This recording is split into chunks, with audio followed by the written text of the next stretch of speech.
साहब डॉक्टर भीमराव अंबेडकर के नाम से बने हुए इस भवन में आपकी अपनी पार्टी पीपल्स अपना 5वां स्थापना दिवस मना रही है। इस कार्यक्रम में हमारे साथ जितने भी हमारे साथी हैं, हमारी माताएं बहनें हैं, आप सभी का आज इस 5वें स्थापना दिवस पर मैं आप सभी का अभिनंदन करता हूं, वंदन करता हूं। और आपकी अपनी पार्टी पीपल्स इस देश में क्या चाहती है, क्यों इस पार्टी की स्थापना की जरूरत पड़ी, और हम लोग लगातार ऐसे दौर में काम करते हुए आज हम अपना 5वां कदम बढ़ा रहे हैं जब इस देश के लोकतंत्र पर, इस देश के वोट तंत्र पर धन और बाहुबल हावी है। जब धनतंत्र लोकतंत्र पर हावी है, उस दौर में आपकी अपनी पार्टी पीपल्स अपने 4 साल के संघर्ष का इतिहास आपके सामने रखती है। साथियों, ये लोग जो मंच पर बैठे हैं या जो मंच के सामने बैठे हैं, ये सही मायने में कर्म योद्धा हैं जो इस धनतंत्र के बल पर लड़े जा रहे लोकतंत्र के चुनाव को के बीच में से एक रास्ता तय कर 4 साल तक यहां पहुंचे हैं। साथियों, पिछले 10 साल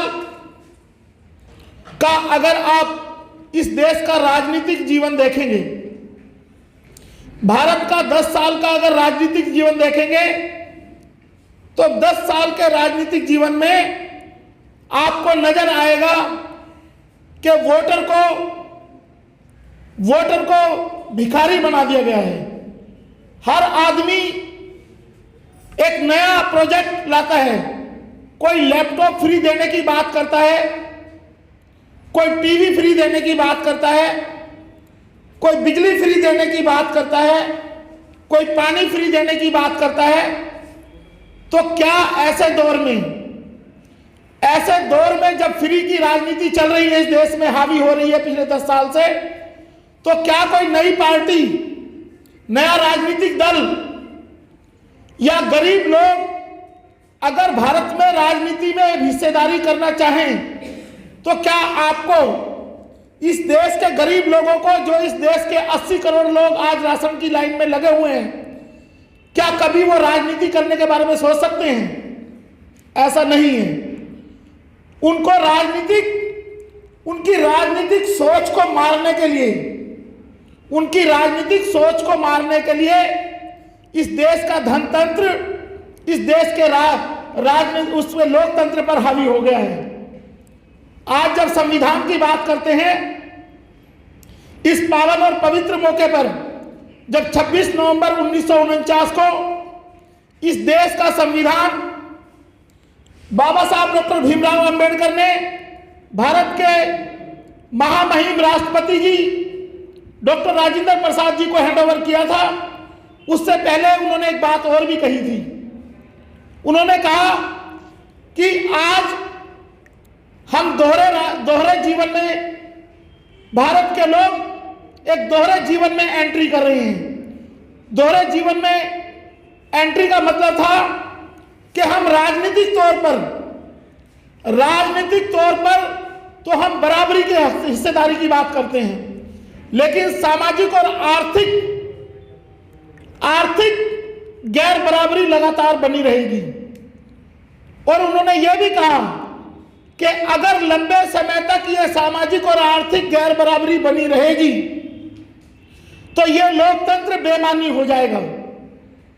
आज बड़े जोरों शोरों से कुछ लोग कहते हैं हम 75वीं वर्षगांठ देश की आजादी के मनाने जा रहे हैं। मैं आपके सामने बात रखना चाहता हूं इस मंच के माध्यम से, क्या 75 साल के इतिहास में हम उस दौर में आ गए हैं कि देश का प्रधानमंत्री बड़ी खुशी के साथ कहता है 80 करोड़ लोगों को फ्री का राशन दिया जा रहा है। फ्री राशन की बात करते हैं, फ्री बिजली की बात करते हैं। मैं आप लोगों से भी पूछना चाहता हूं, जो हमारे साथी हैं, जो हमारे संघर्ष में शरीक हैं, आप बताइए कि कितनी सरकारें आपको रोजगार के ऑफर कर रही हैं, आपको रोजगार देना चाहती हैं, आपको शिक्षा देना चाहती हैं। देश में एक नई शिक्षा नीति। साथियों, इस बीच में हमारे साथ हैदरपुर से हमारे भाई ललित गौतम जी, प्रदीप जी आए हैं, हम उनका भी स्वागत करते हैं। तो मैं आपके सामने बोल रहा था कि इस देश में एक नई शिक्षा नीति लागू की गई जिसका नाम है नेशनल एजुकेशन पॉलिसी। और नेशनल एजुकेशन पॉलिसी क्या है? अभी हम एक मीटिंग में थे तो मीटिंग में पता चला कि एक महानुभाव को आसाम के कुछ जिलों को जिम्मेदारी दे दी गई है।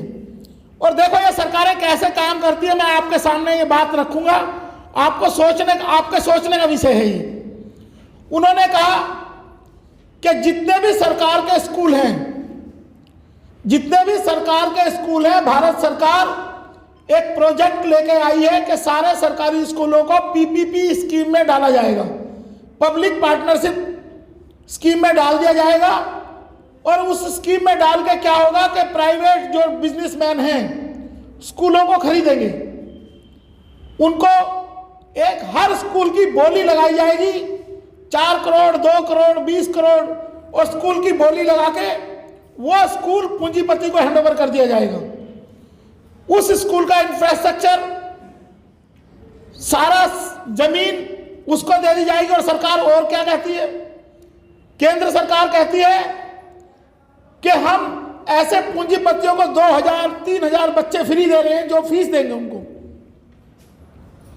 तो क्या आपने ऐसी सरकारों को चुना है 5 किलो राशन के लिए जो आपके बच्चों का भविष्य खत्म करना चाहती हैं? जो सरकारें आपके बच्चे की एजुकेशन छीन के आपके बच्चे को 5 किलो राशन की लाइन में लगाना चाहती हैं, जो सरकारें फ्री की सर्विसेज देके आपके संसाधनों को छीनना चाहती हैं, इस तरह की सरकारें हमने चुनी। हमने कहा कि इस देश में अलग अलग दौर की अलग अलग राजनीति हुई। एक राजनीति वो थी जिसमें इन्होंने कहा कि जातियां हावी हो गई हैं। उन्होंने कहा कि जातियों की राजनीति चली है, जो 80 से लेकर और 90 के दौर तक जाति की राजनीति की इन्होंने बात की। उस 90 के दौर के बाद देश में राजनीतिक उथल पुथल की बात रही। और आज जब सबका साथ सबके विकास की बात थी, तो विकास तो किसी का हुआ ही नहीं, साथ कुछ ही लोगों का था। देश के प्रधानमंत्री बड़े जोरों शोरों के साथ बोलते हैं कि मैं जिन लोगों के साथ खड़ा हूं, 4 पूंजीपति हैं या 2 पूंजीपति हैं, मैं उनको छिपाता नहीं हूं। ऐसी क्या बात है कि अडानी पूरे एशिया का सबसे अमीर आदमी बन गया और भारत पूरे वर्ल्ड में सबसे गरीब देश बन गया। बांग्लादेश जैसे देश से हम लोग पिछड़ गए हैं। हमने कहा हम ऐसी राजनीति जहां धनतंत्र हावी है, हम उसी दौर में से एक राजनीति निकाल के लाएंगे। हम इस देश में वी द पीपल की राजनीति करेंगे, हम भारत के लोग की राजनीति करेंगे। इस देश में आपकी अपनी पार्टी पीपल्स एक नई राजनीति लाना चाहती है। हम ये बात करते हैं कि अगर इस देश का प्रधानमंत्री इतना डेयरिंग है, वो कहता है ये तो बहुत शक्तिशाली आदमी है, तो मैं आपके सामने रखता हूं कि अगर डेयरिंग प्रधानमंत्री हैं तो भारत की संसद में कास्ट एबोलिशन एक्ट लेके आओ। अगर आप भारत का विकास चाहते हो तो इस देश में कास्ट एबोलिशन एक्ट लेके आओ। कास्ट एबोलिशन आएगा तो इस देश का हर आदमी बराबरी पे होगा, गैर बराबरी पे नहीं होगा। सब लोग भारत के नागरिक होंगे, कोई किसी जाति का नेता और किसी पंथ का नेता नहीं होगा। अगर प्रधानमंत्री जी में इतनी हिम्मत है तो कास्ट एबोलिशन एक्ट पार्लियामेंट में इंट्रोड्यूस करें। आपकी अपनी पार्टी पीपल्स इस लालच के दौर से संघर्ष करती हुई आज 5वें साल में प्रवेश कर रही है। हमने दिल्ली में जो एक बहरूपिया बैठा हुआ है, जो दिल्ली के लोगों को गुमराह कर रहा है। हमने मोहल्ला क्लिनिक की सच्चाई लोगों के सामने दिखाई। हमने दिल्ली में पोल खोल अभियान चलाया और उसमें बताया कि 208 मोहल्ला क्लिनिक जिनमें मवेशी बैठे रहते हैं, जिनमें जो नशे करने वाले बच्चे हैं वो बैठे रहते हैं, और मोहल्ला क्लिनिक कोरोना काल में फेल था। हमने अभी सदस्यता अभियान चलाया पार्टी का, पता चला कि दिल्ली में डेंगू से भरमार मौतें हो रही हैं। डेंगू के नाम पे प्राइवेट नर्सिंग होम लोगों को लूट रहे हैं, लेकिन सरकारी अस्पताल इसलिए बंद कर दिए गए, कोरोना ना होते हुए भी सरकारी अस्पताल में गरीब लोगों की एंट्री बंद थी कोरोना के नाम पे। ये सरकारें आपको सुविधाएं नहीं दे पा रही हैं, आपको हेल्थ सर्विसेज नहीं दे पा रही हैं, और वो किसी ना किसी बहाने से गरीब लोगों का शोषण करने के लिए बिजली पानी की बात करते हैं, आपके अधिकारों की बात नहीं करते, आपके अधिकारों को छीनने की बात करते हैं। हमने जब पोल खोल अभियान चलाया तो हमने कहा कि दिल्ली के ये बहरू ये बताएं देश को कि जो महिला नौकरी करती है उसके लिए तो फ्री बस पास है, या जो बस में डेली ट्रेवलिंग करती है, लेकिन जो महिला घर में काम करती है उसके लिए आपने क्या ऑफर किया था? जो महिला घर में काम करती है उसके लिए क्या ऑफर किया? अगर आप फ्री की राजनीति करते हैं तो उन महिलाओं के लिए क्या है, इसका कोई जवाब नहीं। और पंजाब में जाके क्या बोल रहे हैं, 1000 रुपये प्रत्येक महिला को हम देंगे। आप पूरे देश में इस देश के वोटर को लालची बनाना चाहते हैं। अगर डॉक्टर BR अम्बेडकर कहते हैं कि मैंने तुम्हारे हाथ में हथियार दे दिया है, अपने घर की दीवारों पे लिख दो कि हमें इस देश का हुक्मरान बनना है, हमें इस देश का हुक्मरान बनना है, लेकिन उसके बाद इस देश में एक और महापुरुष हुए जिन्होंने कहा कि बाबा साहब ने बोल दिया कि हुक्मरान, गरीब लोगों को हुक्मरान बनना है, लेकिन जब हम वहां जाते हैं तो गरीबों की तो दीवारें ही नहीं है घरों में, वहां तो झोपड़ियां हैं, ऊपर छत बनी, ऊपर घास फूस पड़ा हुआ, दीवारें नहीं है, लिखे कहाँ इबारत। उनका सीधा मकसद था कि गरीब लोगों के पास ना एजुकेशन है ना सिस्टम है, वो किस जगह इबारत लिखेंगे। उनको यही नहीं पता है कि जो अधिकार आपको दे दिया गया, इस अधिकार की अहमियत है। आज इस देश का गरीब आदमी, उसको लालच की तरफ धकेल के इस देश के लोकतंत्र की हत्या की जा रही है। और बहुत सारे हमारे साथी, बहुत सारे संगठन बार बार बात करते हैं संविधान बचाओ, संविधान बचाओ। मैं आप लोगों से पूछना चाहता हूं कि बिना संगठित हुए, बिना एक बड़ा प्लेटफॉर्म दिए हुए, क्या अलग अलग ढपली बजा के, और जब आपको लालच दे दिया जाएगा मंत्री पद का, आपको संतरी और मंत्री का लालच दे दिया जाएगा, एक गाड़ी दे दी जाएगी और 10-12 लोगों की सिक्योरिटी के लिए आपको चंदा दे दिया जाएगा कि आपको मीडिया दिखाता रहे बार बार, तो क्या इससे संविधान बचेगा? इससे संविधान बचेगा? मैं आप लोगों से पूछना चाहता हूं कि संविधान बचाने के लिए जमीन पे पैर रगड़ने पड़ेंगे, एड़ियां रगड़नी पड़ेंगी, चलना पड़ेगा जमीन पे। हमें इस बात से कोई गुरेज नहीं है।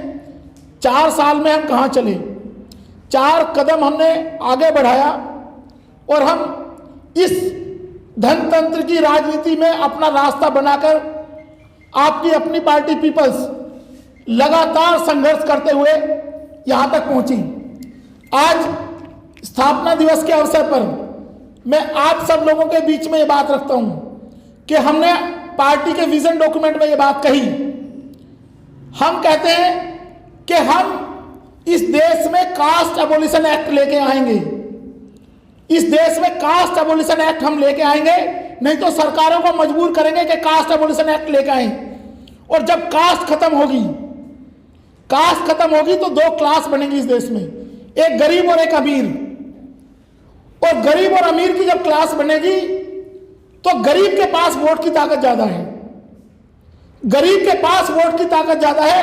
वो इन धन्ना सेठ, ये जो धन्ना सेठ हैं, जिनको कुछ पिछले 10 साल की राजनीति में सरकारों का काम सिर्फ पूंजीपतियों की रक्षा करना है, आप लोगों की रक्षा करना नहीं है। अडानी वर्ल्ड का सबसे अमीर आदमी बन जाता है, लेकिन भारत के लोग सबसे गरीब लोग हो जाते हैं पूरे। अगर आप लिस्ट देखेंगे तो गरीबी की रेखा में 121वें नंबर पे हम पहुंच गए हैं। 121वीं रैंकिंग है भारत की पूरे वर्ल्ड में। भुखमरी में तो हम उससे भी ज्यादा हालत खराब है हमारी। और इसी देश में अडानी भी रहता है, इसी देश में हम लोग भी रहते हैं। उसकी धन संपदा कैसे बढ़ी, क्यों बढ़ी उसकी? क्योंकि ये राजनीतिक दल सिर्फ उनकी जेब में बैठे हुए हैं। ये राजनीतिक दल धन्ना सेठों की जेब में बैठकर सिर्फ उनकी सुरक्षा कर रहे हैं, आपकी सुरक्षा नहीं कर रहे हैं। और जब हम लोग काम करते हैं तो इस देश की संसद में जब लोकसभा में डिबेट चली तो भाजपा के एक नेता ने कहा, भाजपा के नेता से पहले कांग्रेस के नेता की बात करता हूं। कांग्रेस के नेता ने कहा कि हमारी ब्रांडिंग कमजोर थी। अब आपको चीजें बताता हूं कैसे इस देश में धनतंत्र हावी होता है। कांग्रेस के नेता ने कहा कि हमारी मार्केटिंग कमजोर थी, तो उसके सामने भाजपा का नेता जवाब देता है कि हमारा प्रोडक्ट दमदार था। जब भारत के संसद में लोकतंत्र में प्रोडक्ट और मार्केटिंग की बात होगी तो पूंजीपति ही राज करेंगे। लोकतंत्र नहीं है ये, जनता का तंत्र नहीं है ये संसद में बैठने वाले नेताओं की भाषा बता रहा हूं मैं आपको। अगर राहुल गांधी कहता है हमारी मार्केटिंग कमजोर है, इसका मतलब वो पूंजीपतियों के लिए काम करता है। और सुषमा स्वराज कहती है कि हमारा प्रोडक्ट मजबूत है। तो आप तो प्रोडक्ट बेच रहे हैं, मार्केटिंग कर रहे हैं। ये लोकतंत्र थोड़ी है, ये पार्टिसिपेशन थोड़ी है। तो इस देश की जनता को जगाने की जरूरत है, इसके लिए जरूरत थी। इसलिए हमने आपकी अपनी पार्टी पीपल्स का गठन किया और 4 साल में लगभग हम 2019 में पहला चुनाव लड़े तो दिल्ली के मुख्यमंत्री को बड़ा दर्द शुरू हुआ कि गरीब लोग इकट्ठा ना हो जाए, हमारी पोल ना खोल दें। उन्होंने फटाफट इलेक्शन कमीशन में जाके ऑब्जेक्शन फाइल किए कि ये आपकी अपनी पार्टी, आप नाम बनता है और इस पर तो हमारा कॉपीराइट है। दिल्ली के बहरूपिया मुख्यमंत्री बोलने लगे हमारा कॉपीराइट है इस पे। हमने कहा भाई नाम पे कैसे कॉपीराइट हो सकता है आपका? हमने इलेक्शन कमीशन में जाके अपनी बात रखी और इस दिल्ली के झूठे मुख्यमंत्री को वहां पे इलेक्शन कमीशन में हरा के आपकी अपनी पार्टी पीपल्स को हम रजिस्टर्ड करा के लाए। इसके बाद कोर्ट में चले गए। कोर्ट में जाने के बाद फिर वही तमाशा कि जी ये तो आपकी अपनी पार्टी हमारे नाम से मिलती जुलती पार्टी है। ये नाम का डर नहीं है, ये गरीब लोगों के संगठित होने का डर है कि गरीब लोग संगठित होकर राजनीति ना करें। उनकी राजनीति को रोकने के लिए, गरीब लोगों की राजनीति को रोकने का डर था जो इनको इलेक्शन कमीशन में लेके गया, हाई कोर्ट लेके गया। उसके बाद अगर हमें टॉर्च सिंबल अलॉट हुआ तो टॉर्च सिंबल के खिलाफ भी दिल्ली का मुख्यमंत्री चला गया। अखबारों में लड़ाई चल रही है कि जी टॉर्च सिंबल क्यों मिला इनको। हम कहते हैं भाई झाड़ू और टॉर्च में तो बहुत अंतर है, लेकिन मुझे लगता है कि दिल्ली के मुख्यमंत्री की आंखें चौंधिया गई हैं। वो टॉर्च की रोशनी ज्यादा लगी है तो उसको झाड़ू और टॉर्च में अंतर नजर नहीं आया। मैं दिल्ली के लोगों से पूछना चाहता हूं कि ये जो मुख्यमंत्री है पंजाब में भी टॉफियां बांट रहे हैं, उत्तराखंड में टॉफियां बांट रहे हैं, तो दिल्ली के लोगों को कोरोना में ऑक्सीजन क्यों नहीं मिल पाई? मैं आपसे सवाल करता हूं कि हमने अपने बहुत सारे प्रियजनों को खोया है। दवाई, हॉस्पिटल में जगह नहीं मिल पाई, ऑक्सीजन नहीं मिल पाई लोगों को, और ये कहते हैं हम वर्ल्ड क्लास सिटी में रहते हैं। ये दोनों सरकारें, केंद्र की और राज्य की सरकारें, गरीब लोगों की आंख में धूल झोंकना चाहती हैं फ्री के नाम पे। अगर हम मार्केट में, जब हमने सदस्यता अभियान चलाया तो एक एक किराएदार आके रोने लगा कि जी मकान मालिक 10 रुपए यूनिट मेरे से बिजली के लेता है। अगर एक मकान मालिक का 1 मीटर लगा हुआ है, उसमें 10 किराएदार हैं, तो 200 यूनिट पार होंगी या नहीं होंगी? वो 10 रुपए के हिसाब से चार्ज करता है एक किराएदार से। आपने कभी सवाल नहीं उठाया कि जी हमें तो फ्री मिलती नहीं है बिजली? किसी ने सवाल उठाया? नहीं उठाया सवाल। हम सवाल उठाते हैं तो लोगों को लगता है इनके पास तो आदमी नहीं है। आप लोग लालच की राजनीति में फंसे हुए हैं। पूरा भारत को लालच की राजनीति में फंसा रखा है इन लोगों ने। कहीं उज्ज्वला के नाम पे, कहीं बिजली के नाम पे, कहीं पानी के नाम पे। लेकिन आपसे मैं पूछना चाहता हूं, आपकी अंतरात्मा क्या कहती है? अगर आपका बेटा 20,000 की नौकरी करता तो क्या वो 400 रुपये का बिल नहीं भर सकता था? क्या वो 500 रुपये की बिजली का बिल या पानी का बिल नहीं भर सकता था? आपके बेटे को 20,000 रुपये की नौकरी से वंचित करके आपको 400 रुपये की बिजली देने का ये लोग काम कर रहे हैं। आपका 20,000 रुपये छीन के आपको 400 रुपये का लालच दे रहे हैं, और आप लोगों की समझ में नहीं आती है बात। लेकिन हमने भी ठान रखी है, जब आरएसएस 15 लोगों द्वारा बनाई गई, 15 लोगों ने 6 महीने तक मंथन किया, आरएसएस को बनाया, और उससे 1 साल पहले मैं आज आपके सामने एक बात और करता हूं कि आरएसएस को 15 लोगों ने बनाया, आज उसके लोगों ने कब्जा कर लिया पूरे देश पे। और उससे 1 साल पहले इस देश के महान व्यक्ति ने समता सैनिक दल बनाया था, आज वो समता सैनिक दल उन्हीं आरएसएस के लोगों से अवार्ड लेता है। इससे बड़ी शर्म की बात और दुर्भाग्य क्या हो सकता है हम लोगों का, कि आपको तो संघर्ष करने की बात की थी बाबा साहब ने। आपकी अपनी पार्टी पीपल्स ये नहीं कहती कि बाबा साहब ने कहा कि व्यक्ति पूजा मत करो, आप उन आचरणों पे काम करो, उन शिक्षाओं पे काम करो। आपने तो अगर जब व्यक्ति पूजा ही शुरू करवा दी, तो जिन लोगों के खिलाफ लड़ाई थी, जिस सिस्टम के खिलाफ आप लड़ना चाहते थे, आपकी लड़ाई तो फेल हो चुकी है।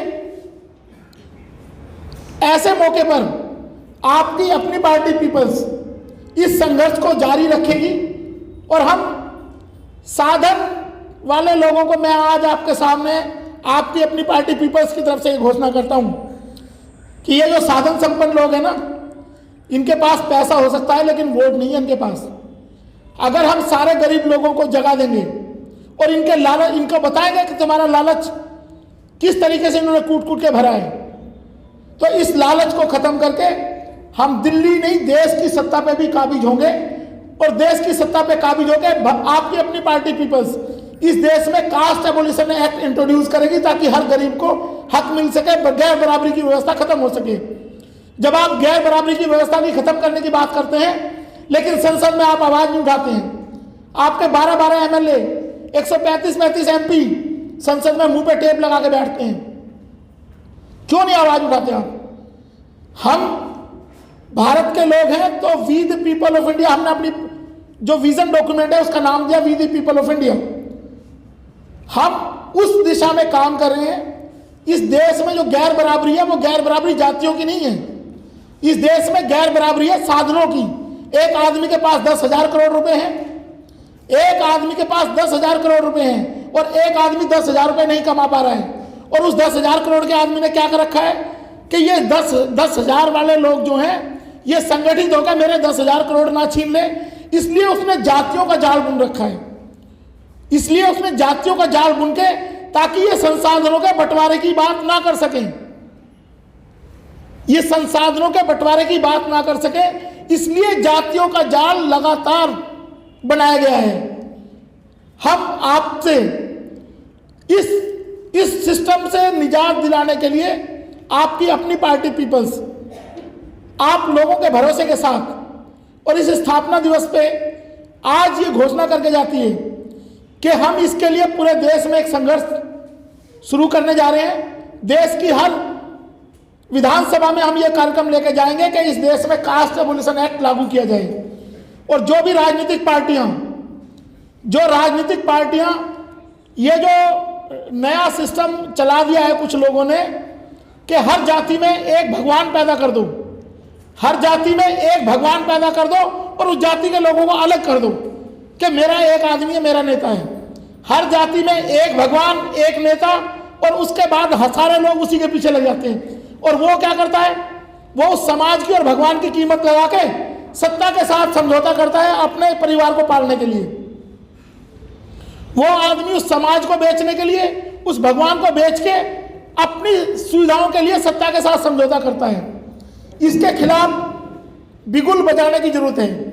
हम इस पे काम कर रहे हैं कि इस देश में गैर बराबरी की व्यवस्था खत्म हो और बराबरी की व्यवस्था कायम हो। आपकी अपनी पार्टी पीपल्स आप सभी लोगों का आज इस स्थापना दिवस पर धन्यवाद करती है कि आपने अपना कीमती समय निकाला है, और मैं भी अपने इन्हीं शब्दों के साथ आप लोगों से विदा लेता हूं। धन्यवाद। जय भीम, जय भारत, जय संविधान।